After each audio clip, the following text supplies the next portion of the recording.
25 సంవత్సరాల క్రితం నిన్ను చూడాలని అనే ఒక చిత్రంతో నా కెరీర్ మొదలైంది.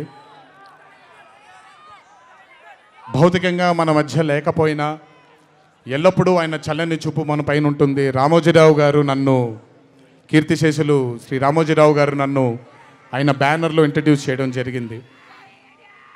25 సంవత్సరాల క్రితం ఎప్పుడైతే ఆ మూవీ ఓపెనింగ్ సెరమనీకి వెళ్ళానో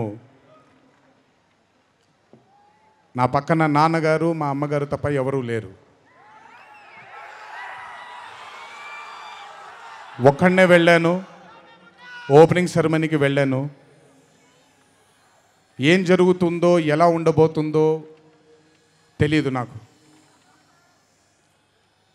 మొదటగా నాకు గుర్తుండి, మరి ఇక్కడ ఉన్నాడు, ఎక్కడ ఉండుంటాడు, ముజీబ్ అని ఆధోని నుంచి మొట్టమొదటిసారి ఒక అభిమాని కనిపించాడు నాకు. నేను ఆఫీస్ బయట, అది కూడా రెంటెడ్ ఆఫీసు, ఇల్లు ఎక్కడో మేదిపట్నంలో ఉండింది, ఆ రెంటెడ్ ఆఫీస్ బయటకు వచ్చాను. ఎవరండి మీరు అన్నాను. బాబు ఫ్యాన్ అన్నాడు. అర్థం కాలేదు. ఏంటి ఫ్యానా అన్నాను. అవును బాబు, మీరంటే పడి చచ్చిపోతానన్నాడు.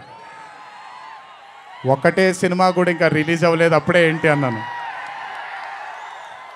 ఏమో ఇతనే ఫస్ట్ వచ్చింది.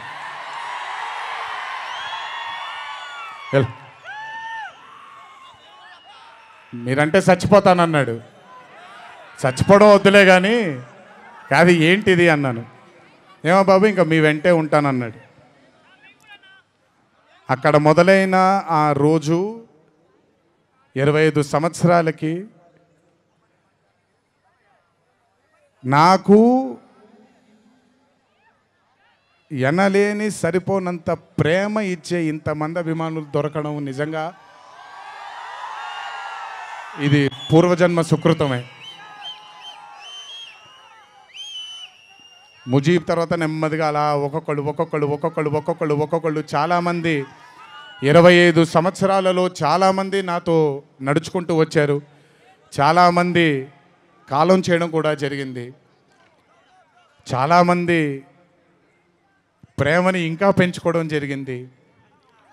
వీటన్నిటికీ కారణం మొట్టమొదటిగా నేను శిరస్సు వంచి పాదాభివందనం చేసుకోవాల్సింది మా నాన్నగారు కీర్తిశేషులు శ్రీ నందమూరి హరికృష్ణ గారికి, మా అమ్మగారు శ్రీ శాలిని గారికి, మా అమ్మగారు లక్ష్మి గారికి కూడా,